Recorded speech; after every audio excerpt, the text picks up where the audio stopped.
The following is a production of DallasCowboys.com and the Dallas Cowboys Football Club. How about them Cowboys? Yeah! Go Cowboys! This is Talkin Cowboys. Streaming live from the Dallas Cowboys World Headquarters at the Star in Frisco. Pollard streaks in.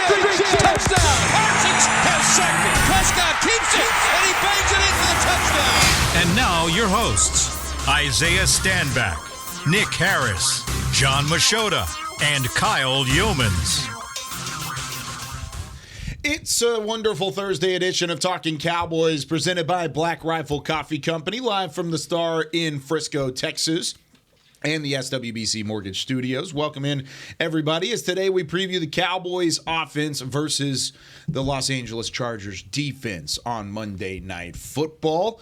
We've got Isaiah Stanback, John Machota, Nick Harris, Chris Beam in the back. Our entire crew is here today. I'm Kyle Yeomans. Gentlemen, how we doing? Doing well. Yeah? How are you doing, Kyle? Doing good. Yeah? Are you feeling nice and swole? I'm sore. Oh, you're sore. Swole Swole sore or sore Yeah, swole? I pulled an Isaiah Stanback yesterday. No, I put 2 workouts on the board yesterday. Trying to get right. Trying to get right. Yeah, you do like 3, right? You haven't done 2 in a long time. I haven't worked out at all in like a week and a half. Oh, no. It's pretty bad. Really? Isn't it Squattober? I tweaked my back.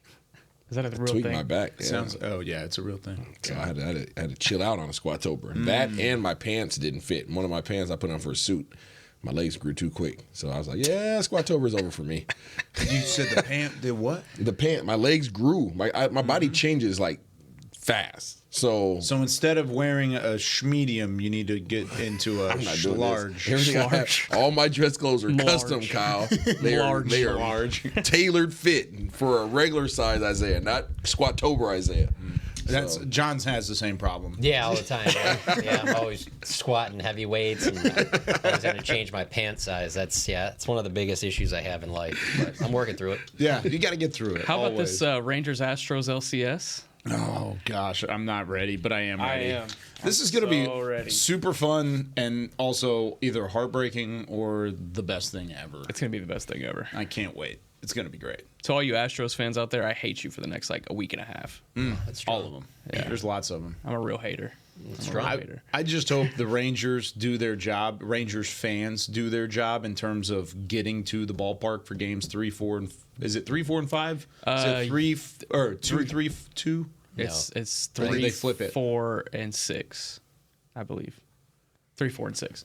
3, 4, and 6 because they switched it to 2, 2, 1, 1, 1, right? I believe so. Yeah. But because going to that series, I went to a couple games between Rangers Astros this year, and going to that series in the regular season, it was still a majority Rangers crowd at home, but it was probably 60-40.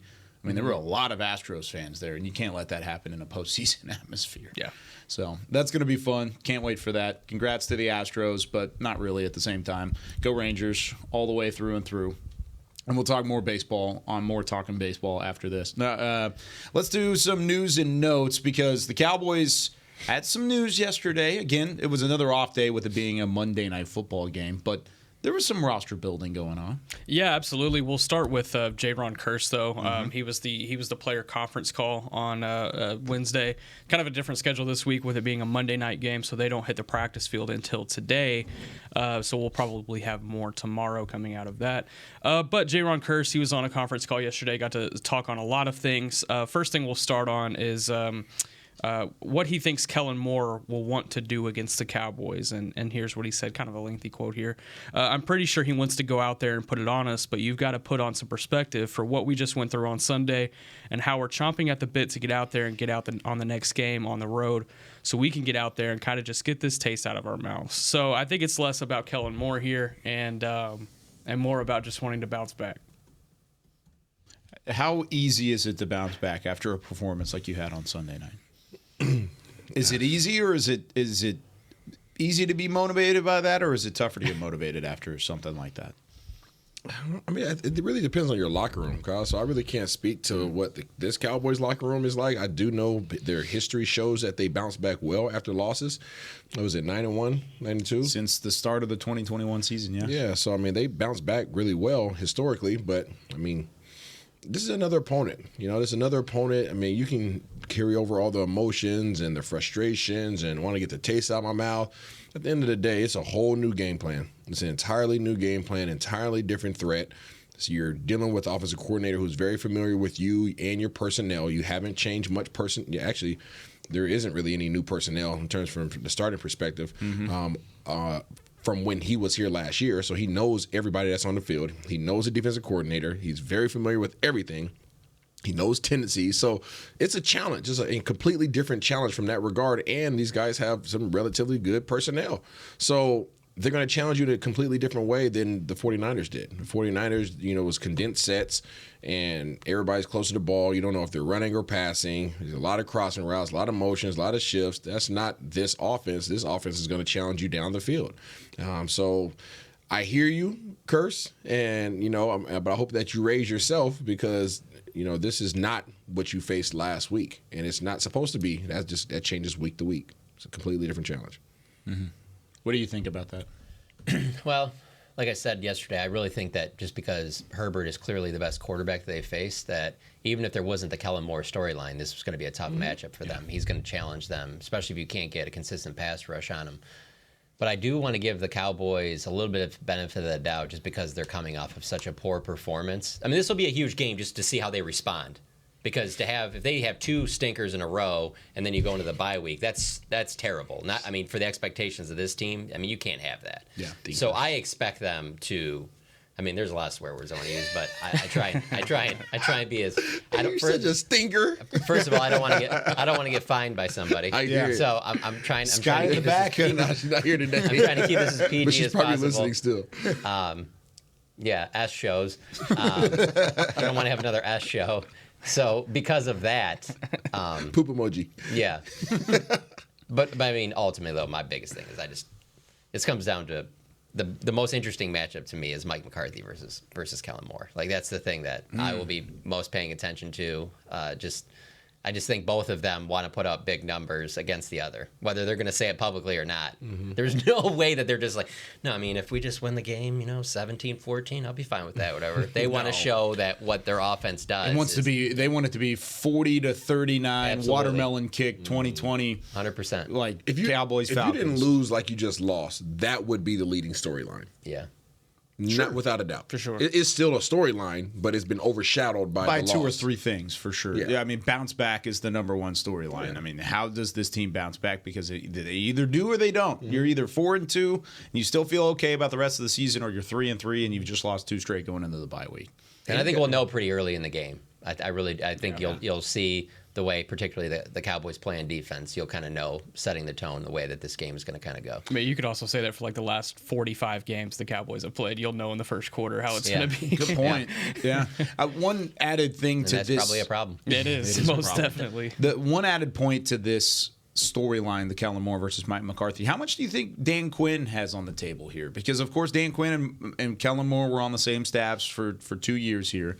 But then the last time, it is new that the Cowboys are facing Kellen Moore, but Dan Quinn has faced Kellen Moore when he was a head coach with the Falcons. And I just mentioned the 40-39 watermelon kick game back in 2020. Kellen Moore's offense put up 40 points on Dan Quinn's defense in 2020 with the Falcons. The only other team to put up 40 or more points that season was the 2020 Tampa Bay Buccaneers, the eventual Super Bowl champions, and the ones that were led by Tom Brady. So, maybe there's a little bit of added factor there of Dan Quinn saying, not only are you not on my staff anymore, but I remember what happened back in 2020. Do you think that could be a factor too? I think it could be, but when you talk to Dan Quinn, he's so even-centered and even-keeled. I don't think he puts that much historical context into things. I think he's focused on this group that they have right now.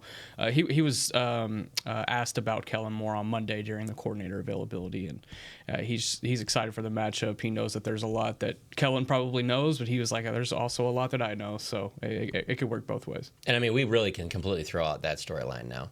The whole this person on this team knowing what you're going to do. Off these last 2 weeks, literally Will Grier, Ezekiel Elliott, doors blown off. Dan Quinn and the Cowboys know what the Niners are going to do. Doors blown off. Having Trey Lance, let's stop with this. Maybe we should just not have that as a talking point. It's getting bad. Let's just have a close game. Maybe one close game, then we'll circle back to doing that storyline again. Maybe not just have complete in the league with the most parity in all of sports, the NFL, and just two just absolute one. That's probably I don't know what the stats are, but I think on the offensively for the Cowboys, that game against the Niners worst in the last 15 years. Yeah. Week before, the worst loss Bill Belichick's ever. I mean, these are huge sample sizes. So let's pump the brakes on whole so and so used to work in the mailroom for them, and he knows the way that they like to go. No, let's not do that anymore. We're past that. Shout out to Jonathan in the mailroom. Right. Shout out to Jonathan. Ran a great boot camp yesterday. I was about to say that's the second time he gets shouted out today. Next news and note, so with Leighton Vander Esch most likely heading to the IR, the Cowboys, they worked out a few linebackers yesterday. Still not official, but expected to sign former first-round pick Rashaan Evans. If they do sign him, it'll be the 16th former first-round pick on the roster, which is bananas. But yeah, looking to add linebacker depth. Evans played all 17 games for the Falcons last season, had 159 tackles. Super productive in my eyes, but is not going to blow the doors off of an offense and be an absolute game wrecker in my opinion, but I think he's a very capable body to have in that second level. How is he different than Vander Esch? I think Vander Esch just has a little bit more instinct, especially coming downhill. I worry about Rashaan Evans a little bit as well in pass coverage. I think that's where he's going to struggle the most. But I think with the secondary that you have here and this pass rush that can hopefully get home a little bit quicker than they did against San Francisco, then you maybe negate that concern. But I see him as just a body in that second level. I wonder who's the player in all of the NFL in the last 5 to 10 years tops. We're not going back to the 70s where you grab somebody that was working at a hardware store, but I would like to know somebody that's not on an NFL roster after a few weeks into the season. Who's come in and made the biggest impact? There's got to be a player out there, But sure. There's not a lot of examples like that where you're just then that worked with that team, and then remember they added that guy that was. I mean, generally speaking, I don't think the expectations should be, this guy's going to come in, he's going to be Vander Esch, and now all of a sudden they got another linebacker. I mean, there's got to be a running back in the last 10 years. I know that was. That's the first thing that comes to mind. Maybe Kareem Hunt when he first came onto the Browns from the Chiefs. Was it a mid-season thing? The Rams, Super Bowl run. Who did they bring in? Yeah, they traded for a lot of guys. No, they grabbed somebody off the couch. Did they? Came in and started balling. I can't remember his name. I can look it up. Yeah, the Super Bowl run. He was literally on the couch, and they grabbed him off the couch. He came in and started killing it, and they went on the Super Bowl that year. I remember they added a lot of pieces that year. Well, I mean, even last year, just recent sample size, it wasn't a massive. Was it Odell? A running back. It was a running back. Oh, running back. My bad. That's a good guess, though. Recent sample size wasn't massive impacts, but Jason Peters started some games for you last year, and he came in and kind of did his thing and at least held his own for a certain amount of time while you needed it. And T.Y. Hilton. It was C.J. Anderson, by the way. C.J. Anderson. And he ran for about 200 on the Cowboys that day. Yeah. He came in and balled off the couch, literally off the couch. Chris Beam remembers. Yeah. He's having flashbacks back behind his head, shooting that with the camera, watching C.J. Anderson run the entire time. He played really well against him wasn't it with Denver, Beam? Yes. They had that game when they just blew the doors off the Cowboys. Denver. Got it. Interesting. I think but based off of what Nick's saying, he has a productive amount of tackles. He doesn't do anything too special. He still has the readability. I mean, he's a 2018 first-round pick. He's still 27. He turns 28 in the first week of November. He's still young to a certain extent. You just got to bring him in, and he's just got to plug and play. Yeah. That's what you need right now is somebody to plug and play, be a capable body. I think he's somebody that would certainly fit the mold. If it works out, great. I'm just saying that everyone should just temper expectations. Yeah, for sure. Hey, not just see former first-round pick. You're going to get a first-round pick type player right away. Maybe you do. Maybe this is the perfect system for him. Everything works out. He stays healthy, and it rolls. But let's be a little realistic. That is wild that he had 159 tackles last year, though. Yeah, and was just on the couch, just hanging. Yeah. He had gotten signed to Philadelphia's practice squad in September and was there for 3 days and then got released. I wonder why? I mean, if you go off of the Eagles game last year at AT&T Stadium, there were some signs there where T.Y. Hilton would fit this argument because obviously he didn't play during the season, and then all of a sudden they added him in and he made an impact right away. T.Y. Hilton made a heck of an impact. Yeah. And he didn't even receive the ball half the times he should have. Yeah. He was open. Open. Yeah. playing flag football. Booty butt naked? Or playing flag football, booty butt naked. And do you think that must have been enough With for him, where he's Vaseline like, on I'm it. not coming back next year. I'm done with football. Dude, he said, nah. I'm not doing this.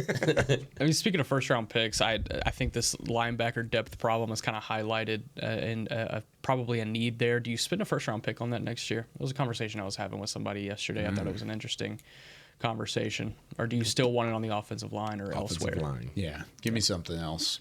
It depends on where that first round pick is. If it's like 31 or 32 and you win the Super Bowl, then yeah, we can spend that first round pick on whatever you want. Like we're looking at more like 17.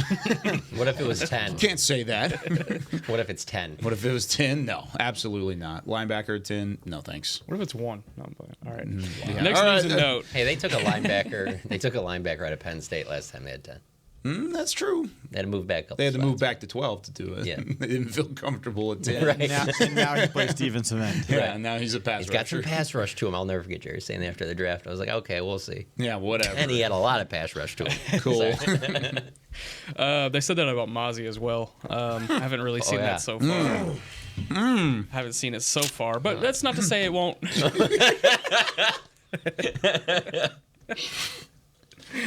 Isaiah just they spilt water everywhere. That was pure water too. I don't know how they. yeah, just Next news and note. my two favorite reactions so far of this show have come in the last 2 days, and it's that one right there. And then yesterday when the caller said trade Micah. Oh my god. And he threw the mic over. And sorry. That's funny. No, you're good. The last news and note I have here, Jaron Kearse was asked about George Kittle's interesting wardrobe choice on Sunday night, which if you haven't seen it, I'm not allowed to say that word on the air. about to But get what fine. was it? it was a Fudge muffins. It was a fudge Dallas. Yeah. That's exactly what it was. got A it. shirt that he had under his Fudge jersey. muffins. And, he didn't just flash it. He ran around He ran around the end zone, ran around the sideline, showing it off. National TV must have known that was coming because they cut off of him really quick. He started counting Probably and he just got to saw it. 1, 2, and then he just got out of there. I probably saw it. Yeah. But Michael Parsons talked about it on his podcast. I believe it was on Tuesday, and he was like, it's made it personal now, which I think we've already talked about this week. It's been personal We for didn't talk about Debo, 30 though. years. But Jaron Kearse was asked about it yesterday. He said, the only way to stop that is to get him out of the end zone. So we let him get it in the end zone, and he chose for that to be a celebration. So the only way to stop that is to keep him out of the end zone. I don't have a problem with anything he did. If we do our job and keep him out of the end zone, he wouldn't have been able to do it, in which I agree. Yeah. Which they're talking about fining Kittle, which I get it. It was a bad word, but Yeah, that's my thing. Is Well, hold on. have fun. Hold on. If we're going to talk about the fining thing, he absolutely should be fined for that. Yes. And not because it says the F word or anything like that. It's because of this I don't know, I guess it's approaching almost $100,000 that Tyreek Hill's been fined for not wearing socks or whatever. So if you're going to do that, then F-bombs, come on now. Kids present? Yeah. he knew what he was getting himself into. I replied to somebody on Twitter yesterday because they were saying, "Wow, this is the no fun league and the NFL strikes again." It's like, dude, There's he kids wore a out there. shirt with profanity on it in a national setting, and he just flashed it in front of the cameras. Like, of course he's going to get fined. Yeah. Proceeded to go around the rest of the I field. think just like- me as a natural hater, I really appreciated the thought. No, it Oh, was that's hilarious. No, it was honestly, fantastic. Honestly, if this Tyreek Hill stuff isn't going on right now, I wouldn't right. care at all. But I mean, You're it's just like because he's not wearing socks. Like anytime it's a fine like that on something where it's like I'm watching the game, but you have to tell me, oh hey, did you see that? Yeah, I didn't care. Like it had nothing to do with anything. So if you're going to get fined for that, then you have to get fined for something like that. I just think, just respect for the kiddos. That's the biggest thing. I think if you have That's an what I'm image, saying. if you have an Yeah. image that you're going to portray as a league and protect, you can't be doing that, bro. Like I get it, but you can't be doing That's that, fair. right? He is going to receive a fine he's from gonna Sky Stanback. There's Sky. a $1 Yeah. invoice that's heading his way. But Yeah. what you guys think about Debo's response to Micah? Did you see that one? I did, but I don't remember it bar for bar. Let me see if I can find it. I really basically quick. said it could be worse. Yeah, he's pretty much said you lost 40-10 to 10, Yeah. bro. You You don't want to see us again. Yeah. Is kind of that was the response, which is fair. It is It's absolutely fair. Yeah. I mean, that's what happens. All right, let's. I have a question. Yeah, what's up? I was going to take our first break. I know you wanna were. ask I it? know you were. You want to I ask know it you were. after? Yeah, because we're about to go defense. Oh, okay. No, we're not. We can do it after. All right. You want to do Oh, that? I got Debo's quote right here. If we want to throw that in really quick. Yeah. Oh my goodness, where's the quote? This article. These people that write articles just love to write. Yeah, use your index finger. Yeah, never mind. Let's go to break. Okay, let's go to break. Look it up yourself. Yeah, we tried it. All right, we'll have Debo's quote when we come back, and we'll also have QB Vision with Isaiah Stanback as well. More to come on Talkin' Cowboys right after this. Todd thought it would be secure to jog in the cheetah savanna. Todd believed the big cat repellent he bought online was reliable.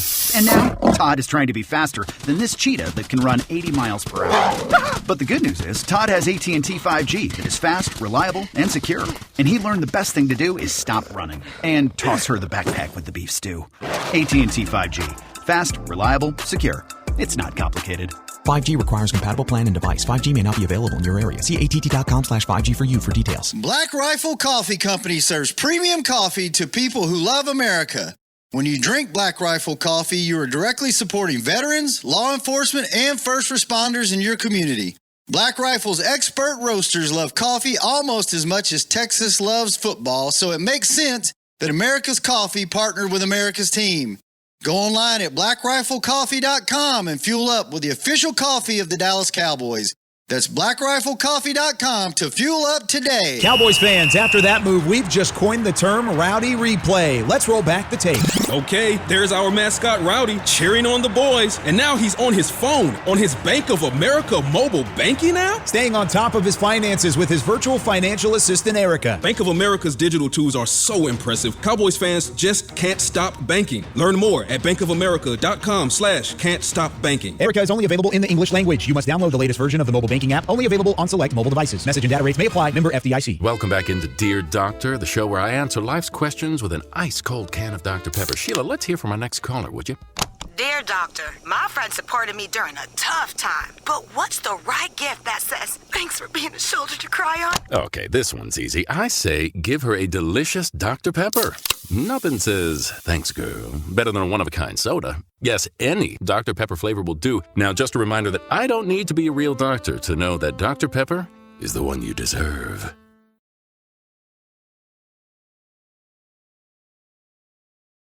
Back to Talkin' Cowboys.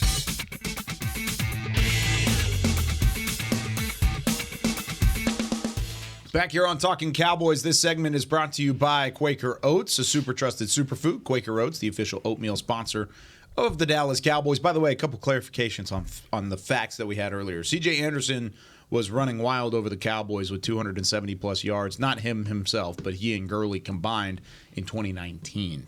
As opposed to the 2021 Super Bowl run that they went on. I think Nick was actually right. I think they added Odell in the middle of that, but I think that was a trade to try and help bolster that roster for the Rams back in 2021. Did you find Debo's quote? I did. I found it as soon as before we went to break. He said, "Talk about laugh now, cry later. I don't think y'all want to see us again." That's what it was. Laugh now, cry later. Yeah. Nice. Interesting. The disrespect. There's a little bit of it, and that's what's going to happen after you lose 42-10. And there's ways that you can get rid of that, and that's by playing better football. All right. This is a fun thing, too. It's time to preview the Cowboys offense versus the Chargers defense, as the Cowboys will look to play better football. I've got a surprise for you guys, though. Oh. We've got a sounder. Wide 80. Wide 80. It's time for QB Vision with Isaiah Stanback. And that was Isaiah, by the way, giving the snap counts all the way through. Sorry, I didn't say here we go. Here we go. That was fun. It's your stage now. Good stuff. So let's talk about the Chargers defense. The Chargers defense, man, there's really not a lot to talk about in regards to these guys, but we're going to break it down a little bit anyways. They are the most elementary defense that Dallas has faced to date. My Lord, speak about disrespect. I mean that. I mean, when they're healthy, though, they got the players that... That's the thing. Yeah. So they have the personnel, right? They have the personnel. Mainly, obviously, at the first level, okay? You have Bosa, and you also have Mac. Sorry. Those guys are pretty good. Those guys are kind of dudes. Yep. They're kind of dudes. I think Bosa may have 2 sacks. 3 in 3 games. There you go. 3 games, 3 sacks. And Khalil Mack is coming off of a 6-sack game. Okay, 6-sack game against the Raiders. Absolute dog. Couldn't be stopped. they depend heavily on those guys. And they really just sit back on defense and say, hey, we're going to play off. We're going to give you everything in front of us. We don't want to get beat over the top. We don't want to play man-to-man. We just want our guys to go eat up front. And that's literally their game plan. And it honestly makes zero sense to me with the amount of talent that they have on defense with Derwin James at the second level. They should be more aggressive. But they haven't been more aggressive. I would suspect if there was ever a time to change up what they've been doing defensively, this would probably be the week to do it because of what you saw from last week against the 49ers. 49ers came up against Dallas, put their hands on guys at the line of scrimmage like we knew that they would, played majority man-to-man coverage, and because of that, they were able to get back there, disrupt the timing of guys getting off the line of scrimmage, CeeDee Lamb, Brandon Cooks, all right? Ferguson was in there pretty much chip blocking the whole time, trying to make sure that Dak didn't get sacked, and that didn't work either because Bosa still had a day. That's what I would foresee this defense doing to Dallas this week if they were going to change up. Because if they don't change up, they are 28th in the league, I believe, in total offense allowed, giving up 300 yards passing per game, giving up over 105 yards rushing per game. This defense is not good statistically.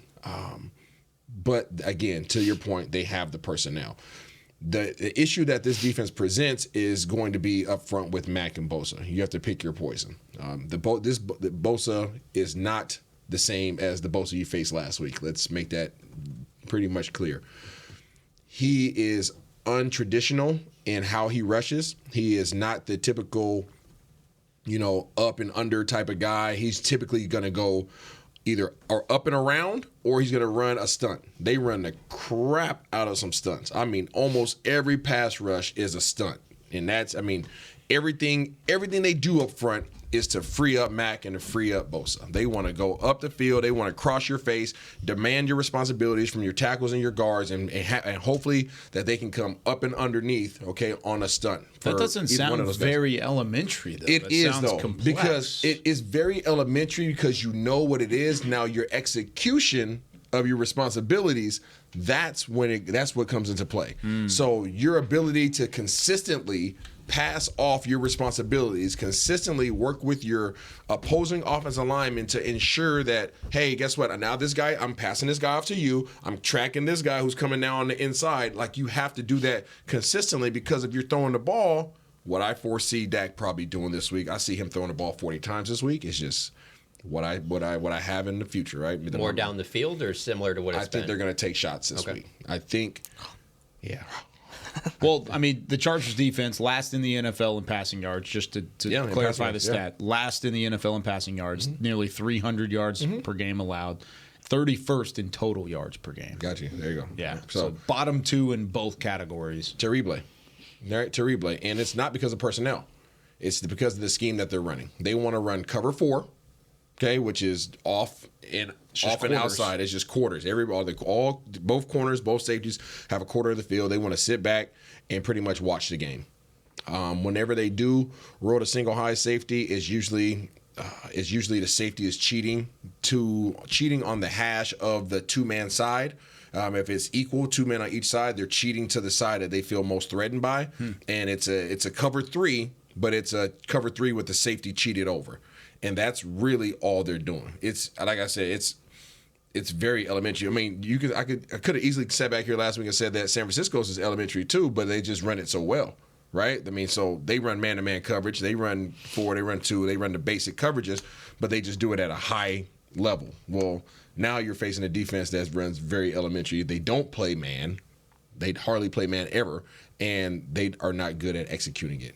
There is one guy at the second level that you might want to have your eye on, and number 9 in Derwin James. He will knock your mouthpiece out of your whole face. Derwin James wears number 3. He's the 3? Number 9 is Kenneth Murray. Sorry, Kenneth Murray. Really good too. Yeah, 3. I'm talking about Kenneth Murray. Sorry. Both guys are really Kenneth Murray, good. number 9. My apologies. Yeah. So Kenneth Murray, number 9, will knock your whole face off. Derwin James is really good as well, but 9 is flying around the field, and he is a heat-seeking missile. All he wants to do is hit, right?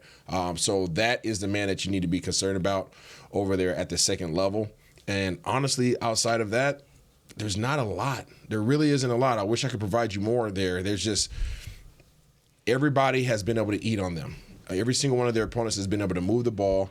They don't really change up much, even when you get down into the red zone. It's not like you push them, they give, and all of a sudden they hunker down in the red zone. They're not even doing that. And obviously the Raiders gave up the cookies last week with Khalil Mack, or the week before with Mack, just being able to do what he wants. But majority of those sacks, again, came off of just those stunts. Nothing super complex, but you have to be able to effectively do your responsibility and do it to the best of your ability so that you don't get beat up, because you can't just focus on one side. Last week with Bosa, there was a lot of emphasis placed on ensuring that he didn't really get off the ball, right? And making sure that you're chipping him, you're keeping your tight ends in, your running backs are trying to chip off. Well, you can't really put that emphasis this week on either side, because if you focus on one guy, then the other guy will come back and get you. And they're pretty much both doing the same thing simultaneously. Up, wait. As soon as my tackles cross your face, now I'm coming up and underneath, and I'm really trying to hit that gap that's right next to the either side of the center. So that's pretty much their defense in a nutshell. I looked, and I was like, yeah, there's not a lot here. Not nearly as complex as the majority of NFL defenses that you would face in the league. My question is, they're giving up 299.8 pass yards per game, almost 300, like you said. Yep. With guys like Derwin James, Asante Samuel in the secondary, how is this happening? That's what I'm saying. Personnel-wise, I don't know. If you were to give this defensive personnel to Dan Quinn, this would be a top 5 defense. But they have a defensive head coach too. That's why usually that's your staple. It's Staley. Again, I don't get it. Yeah, I don't get it. I don't know if they're resting so much on Kellen Moore that they're just like, hey, let's just protect as much as we can. Let's not take any risk, right? Let's keep it close so that our offense can go out there and take over. Or they don't trust their guys. If they just traded away J.C. Jackson, like what are you doing? Yeah.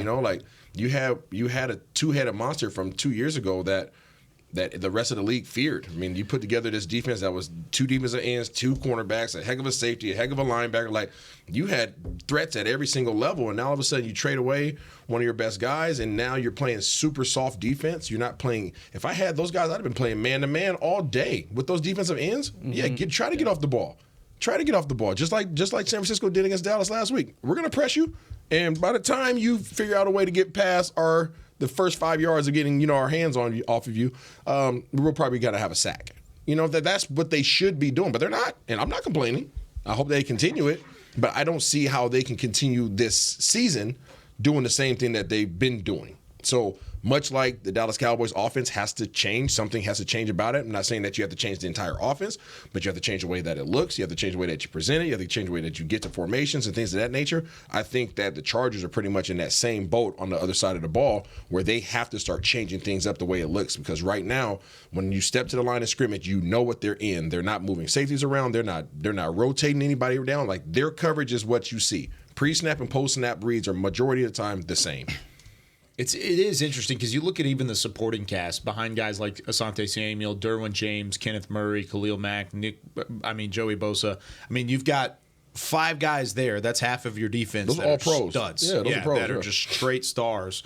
But then you've got like Eric Kendricks. Solid player, solid linebacker. Tui Pelotu, who's a 2nd-round pick this last year out of USC. Good player, solid player. I mean, Gilman on the second level has been pretty good. He was a 6th-round pick back in 2020, but still somebody that you could rely on and that's been a starter in the league pretty much since he got into the fold. So even with the supporting cast around it, you look at it and it's not necessarily a massive drop-off from the 5 stars that you have. But now that all of this is being said, you know that they're gonna put up great Monday Night Football. 4 turnovers. Derwin James will be a monster. He was at practice yesterday, by the way. His hammy, right? He had a hamstring, so he missed the last game, but he was at their practice. Looks like they're getting everybody back just in time. Yeah. Austin Eckler, who missed 3 games. Now he's back in the fold. Says 99% chance he's playing. Justin Herbert's back after missing a game. Derwin James is back after missing a game. What would be the most important thing that you'd like to see from the Cowboys offense? If I had to pick between these 2 things, is Tony Pollard gets going or the downfield passing game gets going? Tony Pollard. I don't think that they have a rush defense. I really don't. I don't think they have the guys up front. I know they picked up a couple of guys from the Giants. They don't have the front to stop you from running effectively. Now, again, you got to worry about Murray at the second level because he's going to come in and literally try to light you up. Mm-hmm. But, I think you can use his aggressiveness against him. much like people use Micah Parsons' aggressiveness against him. Like, he gets so locked in on trying to hit you, like that he can get the around the corner and you could be gone. But I think that you could run the ball really effectively against these guys because, again, their base defense is too high. So anytime you have too high safeties, you want to run because usually you have a 5 or 6 man box. So if you can come out here and effectively run the ball, now you can get them out of something that they really want to be in, and now you can get to your shots because you're going to get zone. Even if they go single high, you're going to get zone. They hardly ever play man. Like, I don't know why. Like, they have the personnel, but they really don't play man. It baffles me because if I promise you, if I was playing Madden, I'm pressing you every single time with these guys. Do you think maybe there's a lack of trust in one of those pieces on the outside to the fact that they're like, we just can't do it? Possibly. I mean, but it can't be that bad. You know, like, it really can't be that bad. Like, this risk versus reward. I'm seeing them get torched in zone more than anything. Like, they're giving up the goodies in zone. Like, team, because you're coming out and you see it and you're like, that's cover 4. Are they changing? Nope. Still cover 4. So our cover 4 beater is right here. There it is. Okay, what is it? Cover 2? They got to change this, right? Nope, they don't change it. Cover 2. All right, I'm going to hit Devontae Adams right there in the 2-hole. Like, so they're not changing anything. So Dak, like I said, I'm cautious to say this, but, like, this is elementary. So, like, if you see it, believe it, trust it, right, and drive the ball to where it's supposed to go based upon what the defense is providing to you. There shouldn't be double pumping. There shouldn't be questioning. There shouldn't be hesitation. Like, you know what they're in. This isn't not the Arizona Cardinals where you just couldn't figure out what are they doing? You know, like, their stuff was complex, right? Like, is it 2? Is it 3? I don't know what the heck this is. All right, let me see it play out. Like, as you're dropping back, you're still trying to figure out what defense they're in, right? This is not that. This is very simple. But again, you can get them out of what they want to do best if Tony Pollard can get off the ball and just freaking run this thing down their throat. What would make you feel good about this offense coming out of this game? After what we saw on Sunday in San Francisco, what would make you feel, okay, there's something here going into the bye week? Give me 20 first downs. Okay. Give me 20 first downs. That means you pass game, run game. 20 first downs. Give me 20 first downs and 65% in the red zone. Yeah. I'll take it. Touchdowns. I mean, getting in the red zone would be nice, you know. Yeah. Last week didn't. That would be nice. Yeah, I mean, I'd be happy with that because you're getting back to your ways you had before the 49ers. And, like, they're just doing this right now. That's what Dallas is doing. They're literally, I mean, they're breaststroking, right? They're up, they're down. They're up, they're down. Like, they're trying to figure out themselves, and they still don't have an identity offensively. That's the thing that's bothering people more than anything. They don't have an offensive identity. People know that there's been a change in the freaking leadership in terms of who's calling the offensive plays, and you don't know what to expect. At least with Kellen Moore, you knew what to expect. Yeah. Right? In your experience, can you develop that throughout a season? Absolutely. Or do you have to know early on? No, absolutely you can develop it. Yeah. I mean, again, I can't get in Coach McCarthy's head to know what his approach has been. I believe in the West Coast offense. I truly do. I love the West Coast offense. That's what I was brought up in. But I also know how you can make it complex for opposing defenses, and it just hasn't been. The same way I'm talking about the Chargers defense, how you line up and you see what they're in, and you're like, all right, they're going to change it? Nope. Same thing with Dallas's offense. They come to the line of scrimmage, and they're like, all right, we're out here. This is the formation we're in. Is anybody moving? Nope. That's pretty much what they're in. And right? if it is, it's mostly a decoy, and it's clear outs, clear out Cooks. And that's what was so beautiful about the Turpin touchdown is the fact that he was getting into motion and throwing guys around, and it ended up being a busted coverage, and he got open over the top. Like, let's see more of that. When that play happened, the momentum shifted completely. Dallas had the momentum. They got back on defense. Everything was working. You were down by 7, but after starting 14-0, you just had the perfect offensive drive. Mm-hmm. Everything was still in your playbook. And then, of course, the penalties happened where they did, unfortunately. But I agree with you completely. That play was magnificent. The drive was magnificent. It was perfect. And you're capable. Like, this offense is very capable. Shown and that's that why you can do it just in flashes, but the consistency is not there. Absolutely. When we come back, I want to keep this conversation going because I want to talk about, one, can even knowing a fastball is coming, since it is baseball time in Texas, knowing that a fastball is coming and still being able to hit it, is that kind of what we're talking about with Dak Prescott here in a couple days whenever they face I almost said San Diego, Los Angeles, and the Chargers. And then I have a stat on Joey Bosa that could either be the most encouraging thing for this Cowboys offensive line or the most discouraging thing. I'll tell you what that is when we come back right after this on Talkin Cowboys. They say champions are remembered, but legends are never forgotten. United Ag & Turf offers a winning lineup of John Deere equipment built to tackle any challenge on and off the field. Legendary John Deere tractors, combines, residential mowers, commercial mowers, compact construction equipment, Gator utility vehicles, and a full line of golf and sports turf equipment. United Ag & Turf, the official Ag & Turf equipment supplier of the Dallas Cowboys. Visit UnitedAgAndTurf.com to find a location near you. Are you ready to take coffee off your grocery list forever? Black Rifle Coffee Club is here to help. As a coffee club member, you'll get your favorite coffees roasted, packaged, and shipped to your door free of charge on your preferred schedule. Set it, forget it, and never run low on coffee again. Members also get exclusive deals on coffee, products, and discounts from partner brands. Ease your mind and let Black Rifle worry about your coffee supply. Go to blackriflecoffee.com to join the coffee club today. It's the official men's skincare brand of the Dallas Cowboys, Jack Black. And right now, Cowboys fans can get 15% off their $75 order. Plus, because every deal needs a playmaker, your order will include a free 5-piece skincare set and free shipping. The Jack Black Playmaker is 4 of Jack's favorites and a full-sized intense therapy lip balm. Make a play for the playmaker at getjackblack.com/Cowboys with the code CowboysVIP. That's getjackblack.com/Cowboys with the code CowboysVIP. Todd thought it would be secure to jog in the cheetah savanna. Todd believed the big cat repellent he bought online was reliable. And now, Todd is trying to be faster than this cheetah that can run 80 miles per hour. But the good news is, Todd has AT&T 5G that is fast, reliable, and secure. And he learned the best thing to do is stop running and toss her the backpack with the beef stew. AT&T 5G. Fast, reliable, secure. It's not complicated. 5G requires compatible plan and device. 5G may not be available in your area. See att.com/5G for you for details. Back to Talkin Cowboys. This segment is brought to you by Invisalign, the official smile of the Dallas Cowboys. Welcome back in to Talkin Cowboys, presented by Black Rifle Coffee Company with Isaiah Stanback, John Machota, Nick Harris. I'm Kyle Yeomans.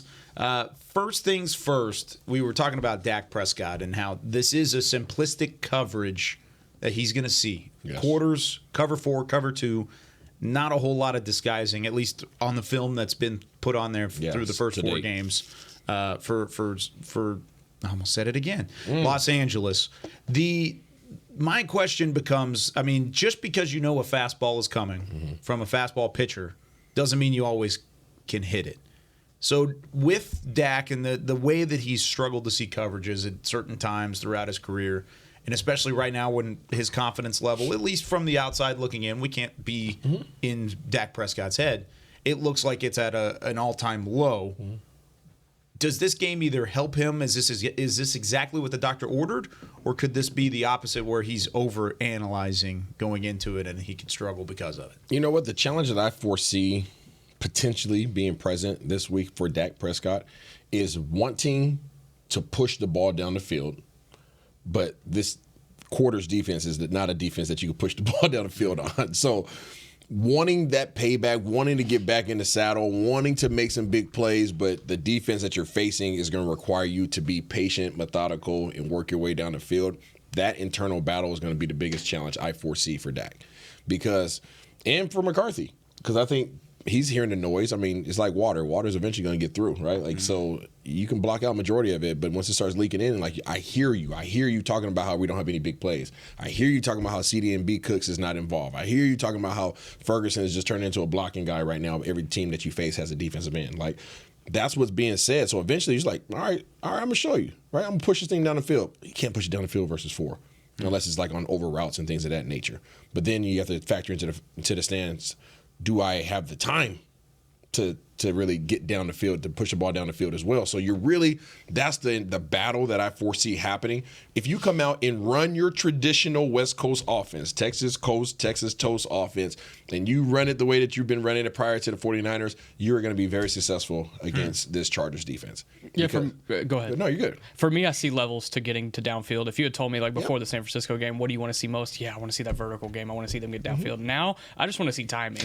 I just want to see timing on things across the middle because, like you said, if there's a quarters defense, there's going to be a lot of opportunity right there in the middle of that defense. Let's just attack what they're good at. Let's play to these strengths and I just want to see CeeDee Lamb get the ball when he's open. That would be cool too. He does too, actually. I asked him about that.